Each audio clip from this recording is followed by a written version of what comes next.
नमस्कार दोस्तों, आज हम कार्तिक महात्म्य में 14वां अध्याय की कथा आपको बताएंगे। कहानी पसंद आए तो इसको लाइक करें, ज्यादा से ज्यादा शेयर करें और हमारे चैनल को सब्सक्राइब करें।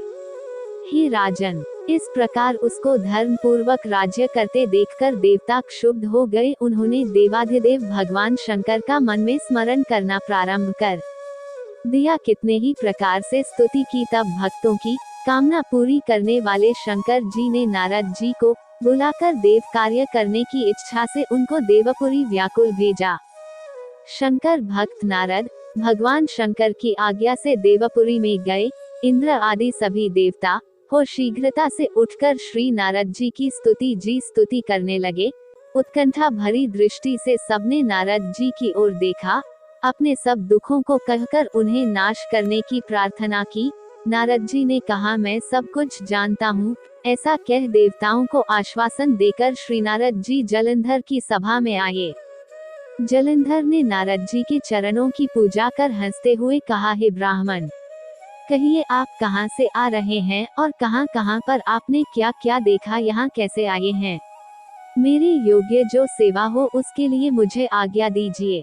जलंधर के इस प्रकार के वचन सुनकर नारद जी प्रसन्न होकर बोले, हे दानवराज महाबुद्धिमान जलंधर, तुम धन्य हो, क्योंकि इस समय सब रत्नों के भोक्ता एक तुम ही हो। हे दैत्य श्रेष्ठ, अब आप मेरे आगमन का कारण सुनिए, जिसके लिए मैं आज आया हूँ। हे दैत्यराज, मैं स्वेच्छा से कैलाश पर्वत पर गया था, जहाँ 10,000 योजनों में कल्प वृक्ष का वन है। वहाँ पर मैंने सैकड़ों कामधेनुओं को घूमते हुए देखा, तथा ये भी देखा कि वह उन चिंतामणि से प्रकाशित परमदिव्य अद्भुत और सब स्वर्णमय है।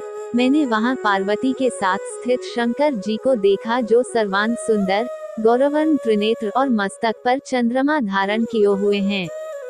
ये देखकर मुझे बड़ा आश्चर्य हुआ कि उनके समान समृद्धिशाली त्रिलोक में कोई है या नहीं। हे दैत्येंद्र, उसी समय मुझे तुम्हारी भी समृद्धि का स्मरण हो आया और देखने की इच्छा से तुम्हारे पास आया हूँ। ये सुन जलंधर को बड़ा हर्ष हुआ।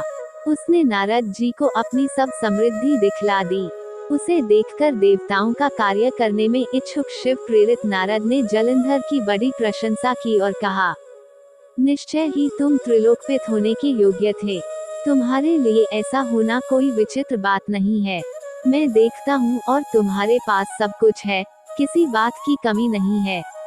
ऐरावत, उच्च श्रवा घोड़ा, कल्प वृक्ष और कुबेर की निधि तुम्हारे पास है।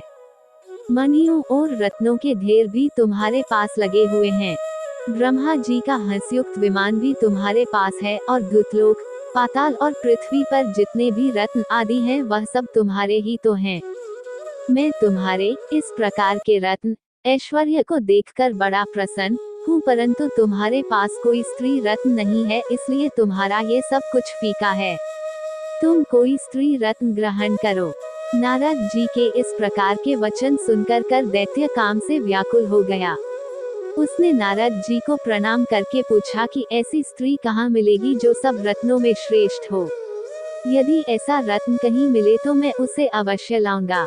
देवर्षि नारद बोले, ऐसा रत्न तो कैलाश पर्वत पर योगी शंकर के पास ही है। उनकी सर्वांग सुंदर पत्नी देवी पार्वती बहुत ही मनोहर है, उसके समान सुंदरी मैंने आज तक नहीं देखी। शंकर से बढ़कर समृद्धिवान दूसरी कोई नहीं है। उसके इस रत्न की महिमा तीनों लोकों में कहीं पर भी नहीं है, तभी तो परम विरक्त आत्माराम शंकर भी उसके वश में हो गए। देवर्षि नारद उस दैत्य से ऐसा कहकर अन्य कार्य करने की इच्छा से आकाश मार्ग से चले गए। इस तरह कार्तिक महात्म्य में 14वां अध्याय की कथा संपन्न हुई। आगे की कथा सुनने के लिए हमारे चैनल को सब्सक्राइब करें। जय श्री कृष्णा।